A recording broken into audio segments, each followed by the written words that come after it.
El acuerdo preventivo concursal es el acuerdo que llega el deudor concursado luego del trámite completo del proceso concursal, en el que, una vez obtenidas las mayorías que impone la ley, logra su homologación y su imposición o extensión a la mayoría de todos los acreedores.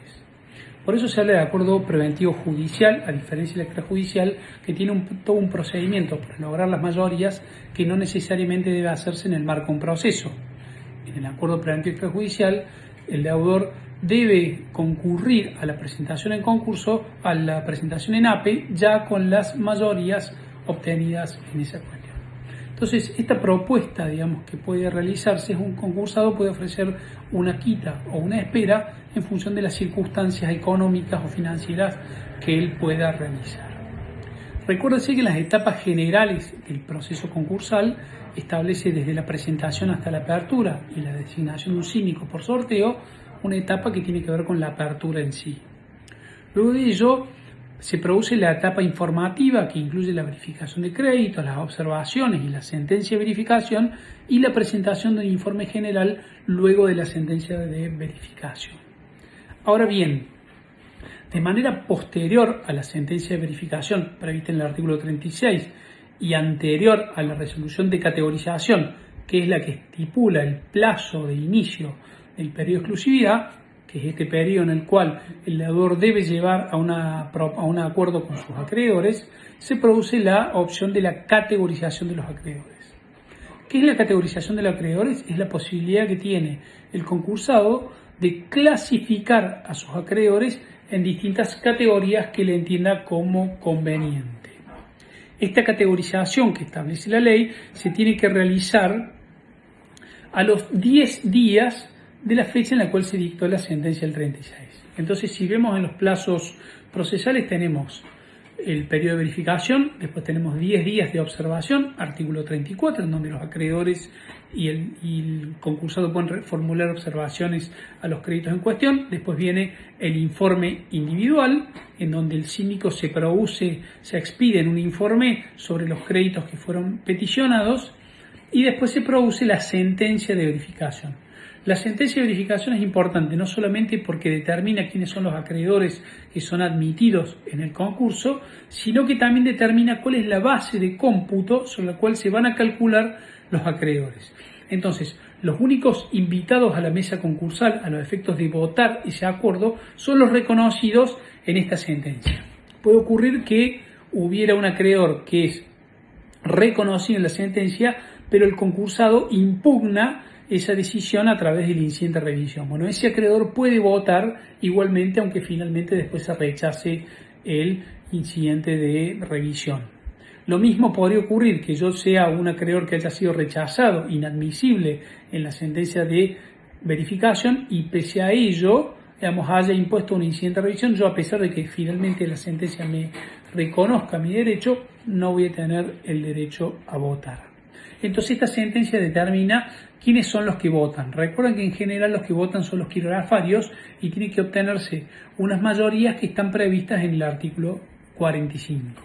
Entonces, acá decía la sentencia de verificación, el concursado a los 10 días de esta sentencia, hábiles judiciales por supuesto, tiene que proponer una categorización de acreedores. Esta tiene que ser una categorización fundada, en donde él establezca fundada y razonadamente cómo califica a sus acreedores y los divide a los efectos de poder formular propuestas diferenciadas. En este caso, recuerden que no se afecta la igualdad concursal o la par condicio creditor, porque se permite que este concursado realice esas propuestas de manera en función de la naturaleza. Si la ley no estipula cuáles son las categorías que debe necesariamente establecer, pero estipula 3 categorías mínimas indispensables: quirografarios laborales y privilegiados. Pero a fuerza de ser sinceros, uno ve que, si bien son 3 categorías mínimas obligatorias, la ley no establece la consecuencia de no categorizar, entendiéndose que la no categorización no produce la quiebra, porque si no hay una sanción expresa que así lo determine, no se produce. Entonces, los privilegiados, yo no tengo obligación de formular propuestas para los privilegiados, Y los quirografarios laborales en general pueden no existir porque es muy raro que exista un pasivo quirografario laboral, recordando que la ley de concursos establece el carácter de privilegio especial y general a todos los acreedores laborales. Con lo cual, en general, la propuesta de categorización va indicada a los quirografarios. Por ejemplo, el concursado podría separar las deudas en dólares de las deudas en pesos, podría separar la deuda comercial, la deuda bancaria, la deuda fiscal y algunas otras deudas en el entendido de mayores o menores a determinado monto respecto de acreedores en el extranjero o no, pero podría establecer algunas situaciones.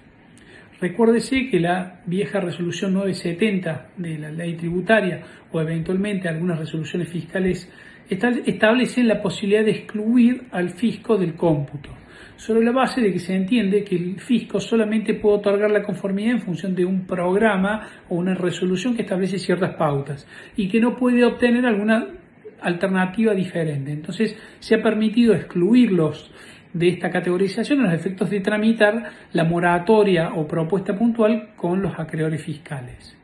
O eventualmente también se puede aceptar una categorización especial en donde la AFIP solamente va a aceptar esa categoría una vez homologado el acuerdo. También se puede pactar lo que son los créditos subordinados, esto es aquellos acreedores que van a cobrar después de todos los acreedores. Una vez formulada la propuesta de categorización por el acreedor que se presenta en el expediente concursal, el síndico va a realizar un informe general. El informe general, regulado en el artículo 39, incluye muchas cosas: determinación del activo, el pasivo, las causas de acción de pago, actos susceptibles de ineficacia, etcétera, etcétera, pero un inciso puntual establece que el síndico se debe expedir sobre la propuesta de categorización realizada por el concursado. Entonces el síndico se expide sobre esta situación de categorización formulada por el concursado y dice si es razonable o no y qué cuestiones debe tenerse en cuenta. Una vez presentada el informe general, la ley dice que hay 10 días, artículo 40, para proceder a la observación del informe general. Entonces, en ese caso, los acreedores o el propio concursado podrían observar la opinión del síndico respecto a esta situación. Después de los 10 días de establecida el vencimiento de la observación, el juez debe fijar una resolución en la cual fija la categorización de acreedores. La categorización de acreedores tiene dos importancias. La primera importancia es que es fijar esas categorías en las cuales el concursado debe conseguir las conformidades en cada caso. Pero además, a partir de la notificación Ministerio Legis, esto es el martes o viernes siguientes a la notificación de la resolución de categorización, empieza a correr el plazo que es el periodo de exclusividad. El periodo de exclusividad es este periodo de tiempo en el cual el deudor de manera exclusiva puede formular propuestas a sus acreedores para lograr la homologación de este acuerdo. Esto es, cuando logra la propuesta con la mayoría de acreedores en capital y personas, puede homologar esta propuesta a los fines de que se lleve a cabo esta imposición del acuerdo a todas las partes. Junto con la resolución de categorización también puede imponer un comité de control, y este comité de control puede tener algunos nombres que están relacionados con un acreedor por cada categoría y algunos acreedores representantes de los trabajadores. Esto está regulado en el artículo 42 que estipula esa situación. El periodo de exclusividad es de 90 a 120 días hábiles judiciales. Esto significa que no se computan ni las ferias de julio ni las ferias de enero y tampoco se computan algunos feriados o alguna otra circunstancia. Este plazo no es que se fija después de la categorización, sino que el juez lo suele fijar al momento en que abre el concurso, en el cual fija usualmente una audiencia informativa. En esto, cuando fija esa audiencia informativa, que ya vamos a ver, acaece 5 días hábiles antes del fenecimiento del periodo de exclusividad, se produce el vencimiento. En la práctica, cuando el concurso tiene cierta complejidad o más de algunos acreedores, pensemos más de 15 o 20 acreedores, la práctica indica que el juez no solamente fija 120 días, sino plazos mayores para permitirle al concursado poder negociar en este marco el acuerdo que eso pasa. Si bien los plazos son improrrogables, la práctica jurisprudencial estipula que si el concursado no logra las conformidades, pero ha logrado alguna masa importante de conformidades, puede solicitar una prórroga y en el caso que el juez entienda que esta prórroga es fundada, podrá otorgar alguna prórroga a los efectos de que logre las conformidades. Obviamente que el pedido de prórroga tiene que ser fundado y no puede ser un pedido, digamos, insustanciado y con el mero efecto de ganar tiempo. Tiene que ser un pedido cierto para poder lograr esta situación. Las propuestas que puede hacer el deudor a sus acreedores son muy variadas. Puede consistir en quita, en espera o en ambas. En general, la quita y la espera tienen un valor económico igual. La quita es una reducción del monto a pagar. Si yo, por ejemplo, ofrecí, si el deuda verificada es de 100 pesos, puedo pagar el 50%, o sea, 50 pesos, y en espera en una dilación de determinado plazo. Es común en la práctica que se acepten algunas propuestas que impliquen una quita del 50%, la ley no estipula ningún máximo ni mínimo de quitas, y que establece algún periodo de gracia de 2 años a partir de la homologación del concurso y es fijar cuotas anuales durante 5 o 6 años. Obviamente que en cada contexto económico se va a determinar si esta propuesta es razonable, no es abusiva, en función de las circunstancias. Pero en general estas propuestas suelen ser homologadas por los jueces porque entienden que la mayoría de los acreedores ya ha dado la conformidad.